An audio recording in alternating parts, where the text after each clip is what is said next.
Hey everyone, welcome back to Animated Christianity, where anime and faith collide. In today's episode, we are examining a story found in Luke chapter 15, verses 11 through 32. The story is commonly called the Parable of the Lost, or Prodigal Son, though it could actually be called the story of a father and his two sons. If you are unfamiliar with the term, a parable is a story that Jesus told to explain the kingdom of heaven to the layperson, or common people. The story of the prodigal son is one that's actually very close to my heart, and I'm actually excited to jump into this episode. Yet the question is, how can anime give us an understanding of this parable? That is what we are going to explore today on Animated Christianity and the Prodigal Hero.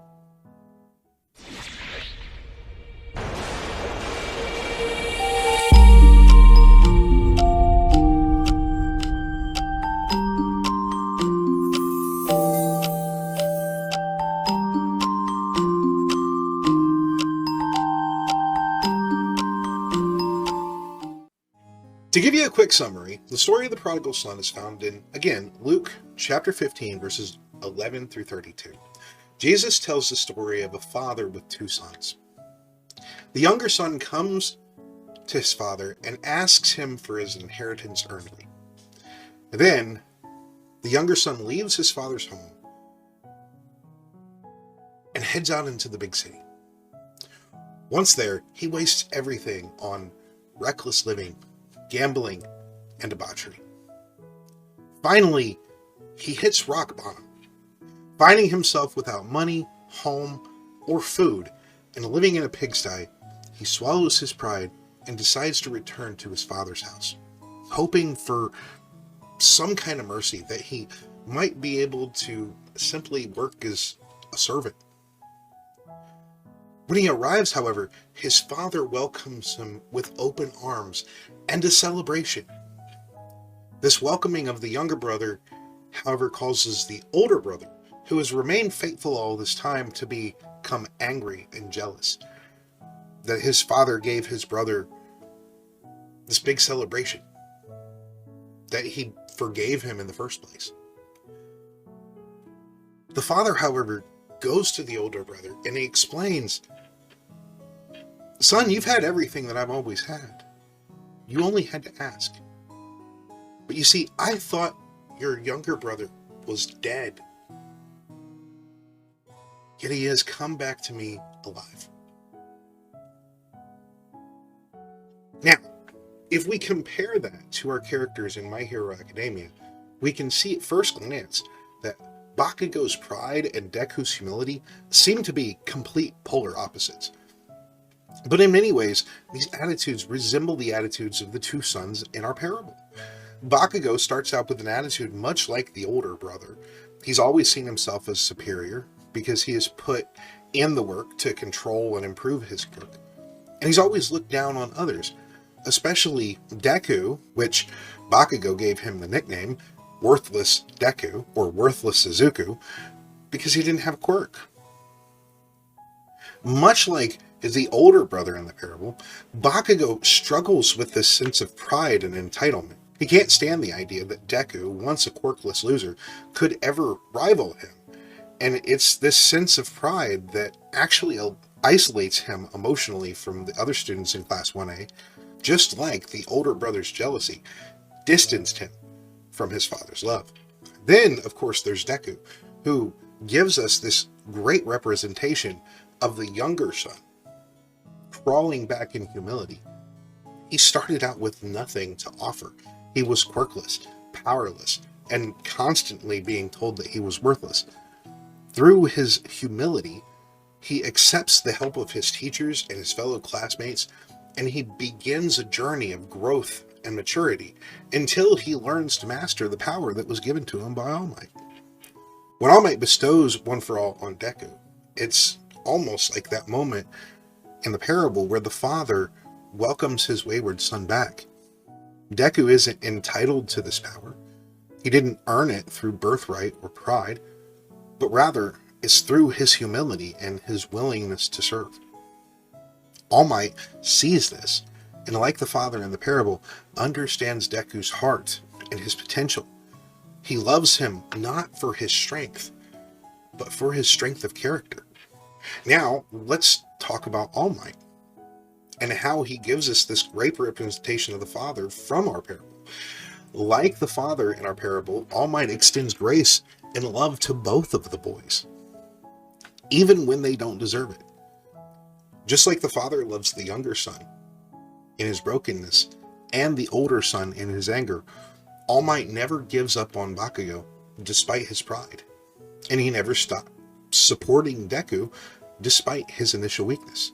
All Might's patience and love toward Deku and Bakugo are reflections of the Father's grace toward both his younger son as he comes back home and his older son as he gets angry and jealous of the celebration for his younger brother. All Might shows love and concern that sees beyond Bakugo's anger and beyond Deku's insecurity. He knows they're both on a journey. And just like the Father in the parable, All Might shows that love isn't just for those who are perfect or strong, but for those who are willing to grow, no matter where they started. But see, here's where the story gets even deeper. When Bakugo and Deku first start clashing, there is a scene where All Might comes to Bakugo and he tries to explain, but Bakugo turns, changing from a position of the older son in our pair to the position of the younger son who's saying, "No, All Might, I'm going to do this on my own." But eventually, Bakugo, like the younger son, comes face to face with his pride that he can do it on his own. He now sees Deku's growth, and while initially he resents it, over time he begins to understand.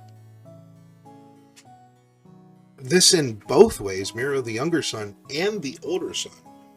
In his jealousy and anger, begins to understand that bitterness embraced grace.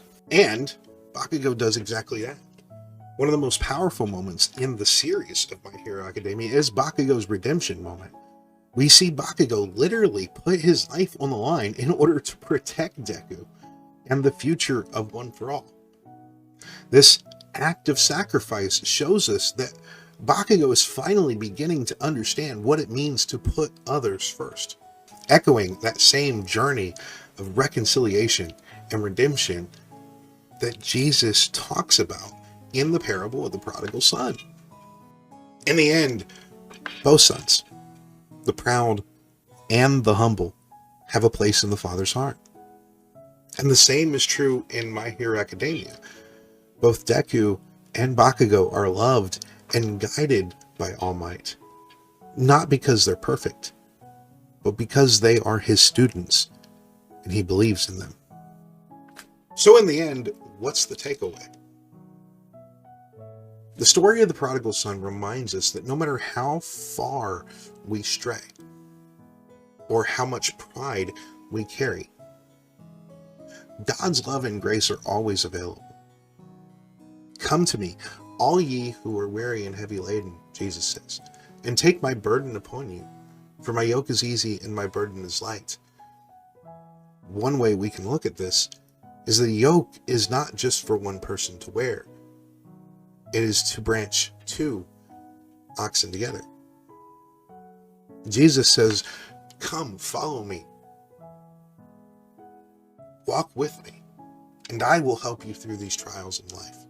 God doesn't give up on us, whether we're the prideful older son or, as I was, the wayward younger son who has come back home. I want to say thank you all for watching. I appreciate it. Make sure to subscribe for more, and while you're at that, hit that notification bell. And if you do want to join in live, you can find me on twitch.tv/DonnieDreams. Of course, all descriptions and links will be down in the doobly-doos. Until next time, this is Donnie Dream saying, God bless. Over and out.